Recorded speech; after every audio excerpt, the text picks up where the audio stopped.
Good morning, good afternoon, good evening, and good day. My name is Kenneth Ray Coleman Jr. Don't forget the Junior, and you are tuned in to the Let's Talk About It podcast.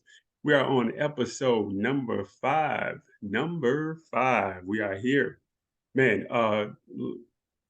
family, we have a special guest joining us today, blessing us with her presence.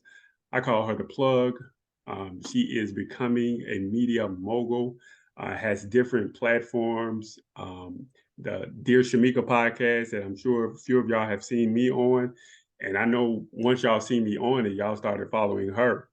But if I could say one of the most genuine, down to earth people that I have met, know of, a fitness guru, she's just a dope individual.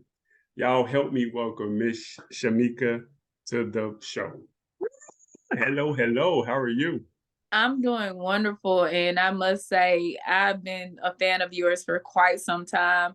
So I am super humbled and super grateful that you opened up your platform to me to talk about some of my personal experiences. I wouldn't trust anyone else. Well, there are a few people I would trust, but you're one of the very few people I would trust to do this interview. So I'm thankful for you. I thank you for blessing us, and we're gonna get into everything you have going towards the end of the show. But let's get into this topic. This topic is entitled "My Parent is Incarcerated." Um, First of all, I just want to say thank you, for being open, honest, and vulnerable. It is a blessing that I don't take lightly, and I know in society we take it for granted. So you being open and honest in this realm, I appreciate it. I thank you for that. hmm It's no problem at all. Glad to be here. And so, first, how how long has your father been incarcerated? If you want to, So, give us a rundown. I know that I'm very proud because a lot of you guys may not know this, but my father actually passed away when I was a senior or junior in college. So prior to that, he was in jail pretty much my entire life. He was a what we like to call a repeat offender. So someone who gets out of jail and goes right back. So I grew up from the time I could remember up all the way up until he passed away, seeing him go to jail and get out of jail and just seeing the repeated cycle of that. Did you have any thoughts and feelings towards, him being in and out of like what did you think or feel? Or I when miss you my daddy. Like okay. I'm like a typical like what people I think people, sometimes we pit mothers and fathers against each other and say this parent or mothers are more important than fathers or Right. fathers are more important than mothers. But at the end of the day, parents are equally as important. So my daddy was my daddy, and nobody, jail time, whatever, nothing could take away the fact that I love this man. He, is the reason that I'm here. So even though he was in and out of jail, I think to me it was more so a normal thing for me because what people have to realize is whatever circumstance a person grows up in, that's their normal. Right, right. So to me, my dad going to jail and getting out, it was just normal to me. It wasn't something I really thought about. It was just normal. So you talked about it a little bit earlier, that you are a private person. So I want to touch on that a little bit. Like, did something cause you to be private, or are you I'm building private, a or are you guarded? brand. I'm building a brand. I want people to be invested into the brand and not my personal drama. You know what I mean? I think some people overshare. Like sometimes, and I get if you want to share certain details about your life, but I also my life coach and pastor J. Michael Crawford, one of the things he brought to me that I thank him for all the time is emotional intelligence. I had a problem with always responding to things out of emotion.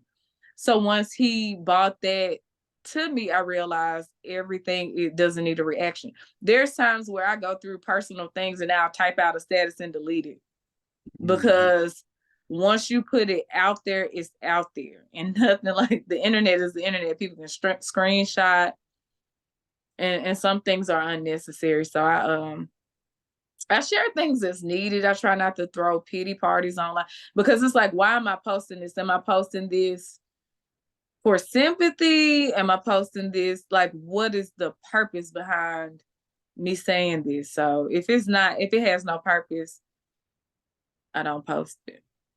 I got you. But yeah, Do it's just you something I developed over time. I used to overshare. so you said that, your father was in and out. Do you think that do you think or feel there was a void, like when you were growing up or anything like that? I honestly think that there was, but I can say, although he was in and out of jail, he believed in his daughter. And I got to name drop my dad's name, by the way. His name is Alfred Keith Howard. So one thing he used to always say to me, and I didn't get it then, because I grew up not having the most confidence. And I was one of those kids. I was very overweight, and I wasn't the most popular kid. But my dad saw something in me that I didn't see in myself. So one of his lessons was never look down. He saw me walking, because unconfident people walk with their head. And he said, never, don't hold your head down. And Mhm. the second thing, he would be like, top of the line, top of the line. That girl right there is top of the line. And he would repeat it 3 times. And I actually have an award in my office that my family gave to me on behalf of my father that says you're top of the line. So I think I'm showing grace, because, not only is he not here, but he was still figuring it out, like so many of us. Like, I realized 20 is extremely young, and I'm in my 30s, and it's like, wow, I'm figuring things out. But I know that I have so much growth to do. And then some people, once they get in the system, it's kind of hard to get out. Right. So I know that at this age, I was angry when I was, younger, because I was like, why is he not here? And I kind of, you know, started resenting him for not being there. But as I've gotten older, I've learned sometimes you have to extend grace, because grace has been extended to us in so many situations. So for the lessons that he did leave behind, I'm super grateful. But I can't blame him, because I really don't know. I don't know what was going through his mind. I don't know if it was mental. Maybe he was going through something mentally. I don't know. So I'm just grateful I got to experience him when he was here, for the Mm. even if a short time. That's you talk about what you talk about is having empathy for your father, and a lot of people um, aren't blessed with that. How did you get to that point of having empathy and also forgiving, as you said, for him not being there? Life, man, life is real short, and we all make mistakes. As I've grown, I'm like, some things we make them this big, but they're this small. And sometimes we like to, and you and I spoke about it previously, we like to hold other people's feet to the fire. But then when it comes to us, even if the smallest situations, we love to extend our own selves grace. Mm, So I have to be as forgiving to others as I would be to myself. And me being bitter and angry at my father, it wouldn't impact him. It would impact, well, if he was still here, it would impact him, but it would impact me as well. I just don't like holding on to anger. That one of my favorite quotes is, and I don't know who said it, but they said anger is like poison that we drink expecting someone else to die.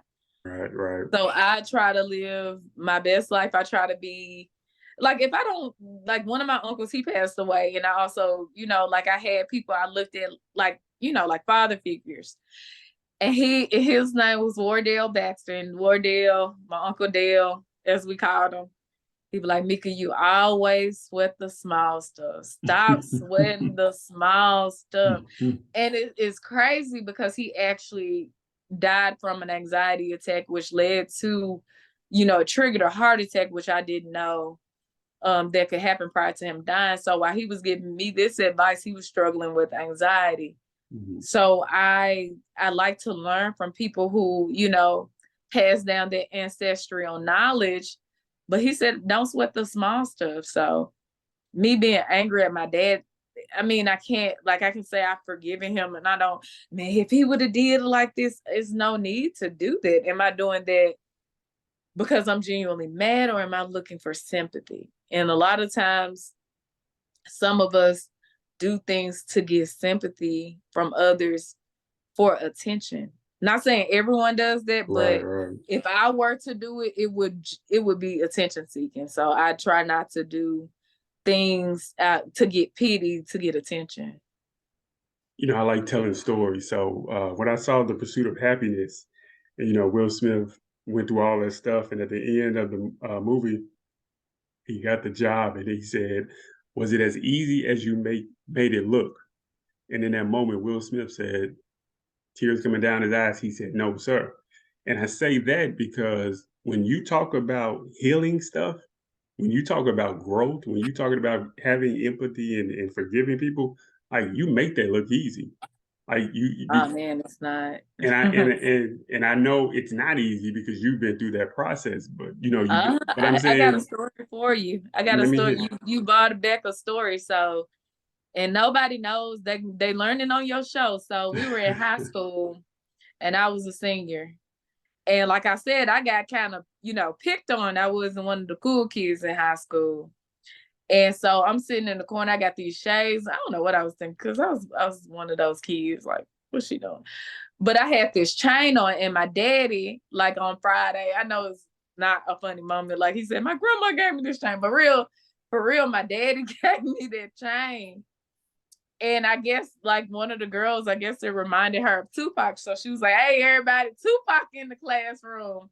And I was ready, and I don't fight, but I was ready to fight that girl.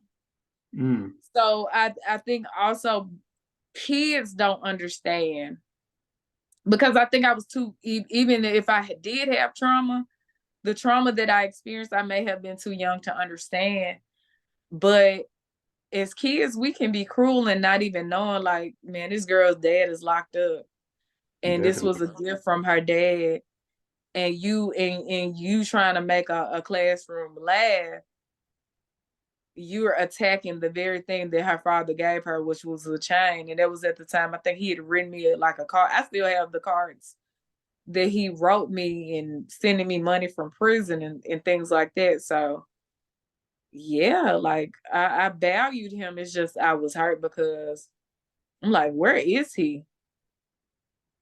That's an awesome story, and I think, we just don't know what other people are dealing with, and sometimes we could be so inconsiderate. We could be, downright mean and for no reason, only because we're projecting off on other people, but not knowing what they're dealing with, what they got going through.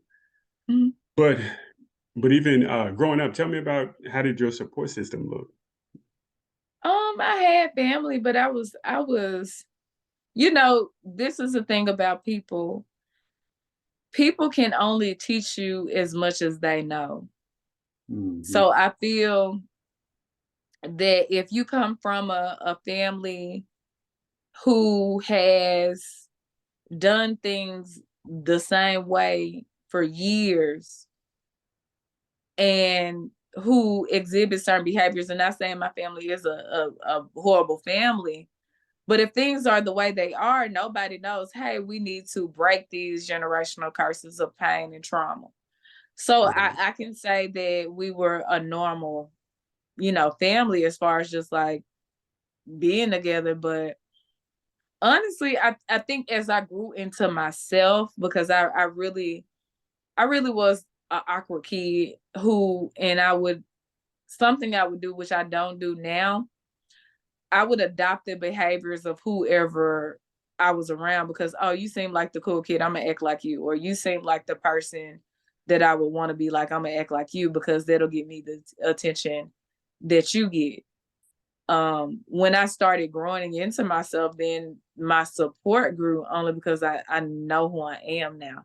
But when I was a kid, I was the awkward kid who was just, I can see how I could have been annoying as a kid, but I was that awkward kid who is like, you know. I'm So just trying to, yeah, I'm sure just a yeah, kid trying to I find a had niche. support as far as people putting a roof over your head and making sure you eat and making sure you're safe. But if you don't know to do certain things, like what is wrong, are you okay, and have conversations with your kids like that, because some people didn't grow up with those things, so they just don't know.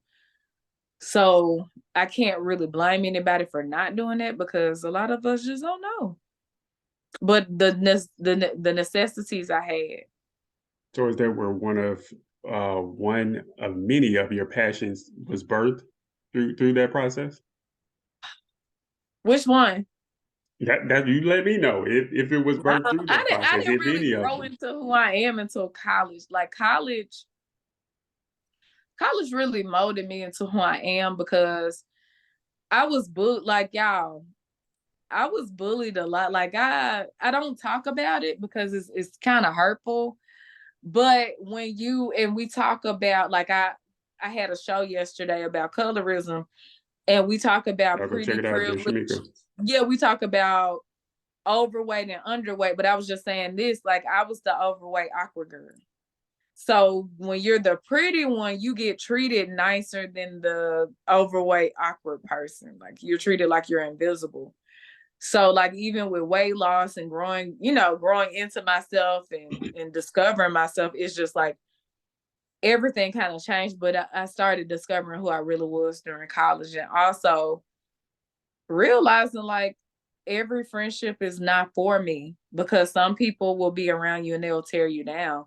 Like I'm a like, Kenneth, if I like your shirt, I like your shirt, Kenneth. That's a nice shirt. Like that's just like, if I see a random person and I like whether it be a man or a woman, oh, I like your haircut. That's a nice haircut, and it's just genuinely who I am.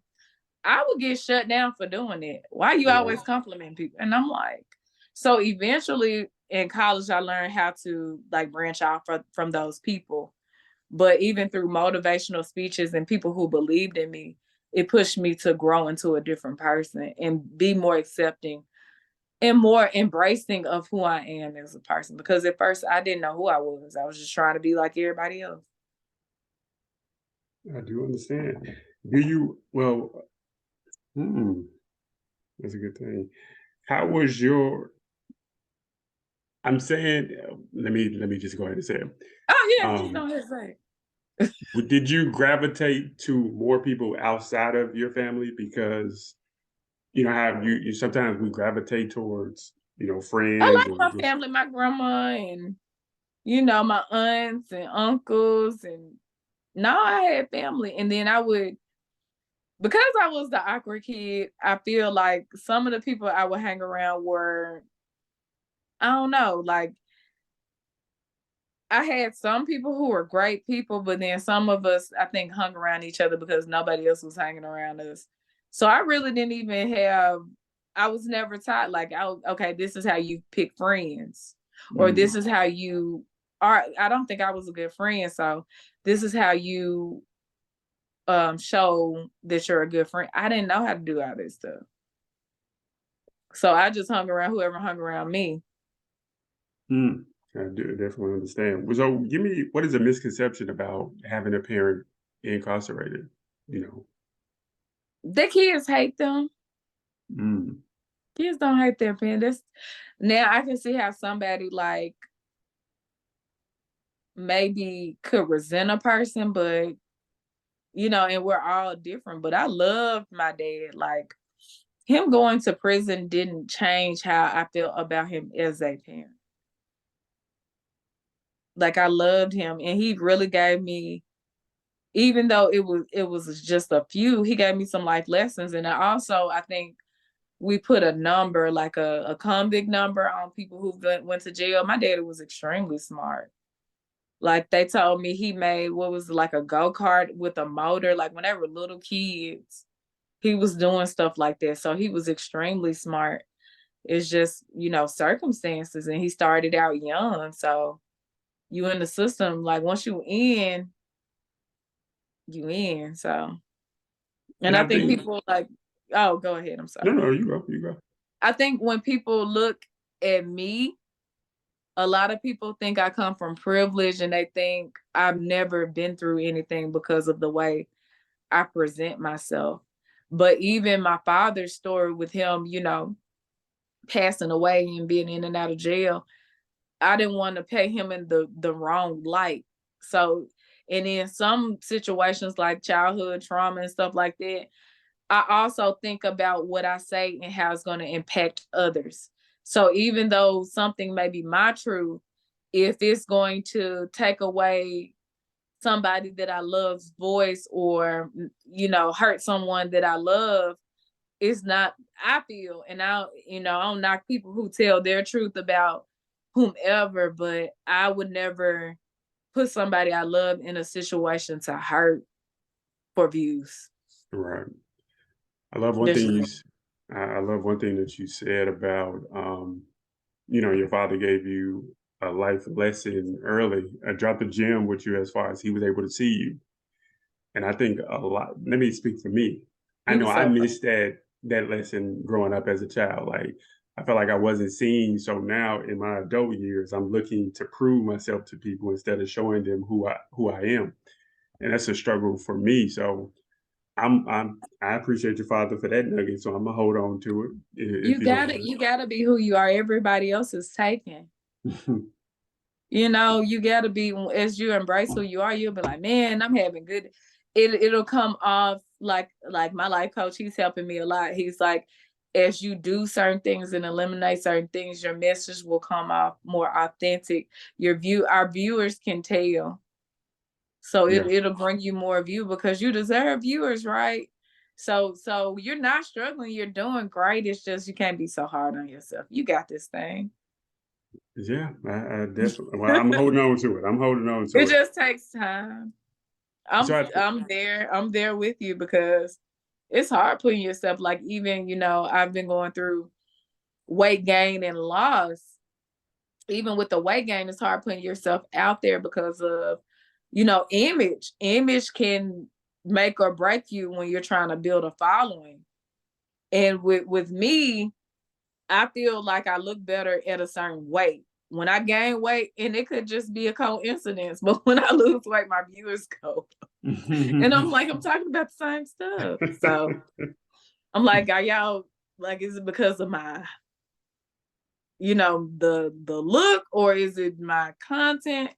But yeah, like even with that, like, and I'm like, even though I gain or lose weight, I still got to put content out because it's kind of like it is hard being yourself because when you have a podcast, you're exposing yourself to the world. You're right. So I get it. So I want to leave with some partying notes that somebody can take away from it. I hope that parents Mhm. and children can come together and be able to get an understanding from both points of view. So, what would be some advice that you would give a parent that might be in and out or might be in, and what is something that you would give a child to help bridge that gap with the relationship if they can? I would say if you're a parent and you're in and out of jail, first of all, your kids need you. Secondly, and this may step on some toes, but if you're out of jail, freshly out of jail, and you're dating, make sure that you are, like, when you spend time with your kid, it's just you. And because if you're trying to build a bond with your kid, and this is just me talking from a kid's perspective, because I remember how I felt when it happened to me. Daddy out and now he's dating. Like, I don't want to be around this lady. I want to be around Right, my dad. right, So right. make sure that you're fostering a relationship with your child first that may not necessarily, and I get that you guys are together, but make sure you have that bond on your own outside of outside of that person, and make sure you guys have a good rapport. Don't be feel like you have to be over disciplinary without actually building a bond with the kid, because why would I listen to you? You in and out of my life, and now you trying to later put your hands down. Like, I get respect, But if you're doing too much as far as trying to discipline, it's kind of like we haven't even built a bond yet. Like my dad was real nice. He never got a whooping or anything. But I used to get mad. I'm like, Daddy, why are you, like these women? Come on, man. So yeah, make sure that you're actually spending time with your child and not. I mean, you can date, but make sure that you're with your child and not putting them off on whoever you're dating. Um, be responsible. You have somebody looking up to you. You have somebody who needs you. Mhm. You have somebody that, even though you say they're just a kid, who remembers when you told them you were going to come see them and then you didn't. And then you got a couple that we already talk about absent parents, whether they be mothers or fathers. But think about, you already absent because you're in and out of jail. You don't want to get out and still be absent because you still want to have your fun. Right. Because at the end of the day, you made a child. It is your responsibility to ensure that to at least have a relationship with their child. I Somewhat. can dig it. That is awesome. So tell everybody, how can we get in contact with you? How can we look up the Shamika podcast on YouTube? Number Yeah, one. just look up, go to YouTube and at Dear Shamika. So if you go to at Dear Shamika, I'm pretty much Dear Shamika on every platform. You can look me up on Facebook, TikTok is Dear Shamika. And like the idea, you said advice for kids. I don't know. It's kind of hard to give advice to kids because it's like they're kids. So all I can say is kids will follow your lead as adults. You have to set the precedence for the kids to feel comfortable enough to feel like, man, that's my dad or that's my mom. You don't want to be in and out and then this kid looking for you. Where my daddy at? Where my mom at? You don't want to pop in and out. Like you already in jail. You don't want to get out and just not be there for your kids. So be there for your kids, whether it be writing letter, because even the letter, I still got the cards. So if you are incarcerated, communicate, write letters, keep up with your kids, know what's going on. They still need you. Kids are still figuring it out. We can dig it. Well, Miss Shamika, we thank you for your vulnerability, your transparency. Thank Um, you. we appreciate you, and we look forward to having you back on again. And I can't wait to join you on your show. So thank you. Until the next time. Ah.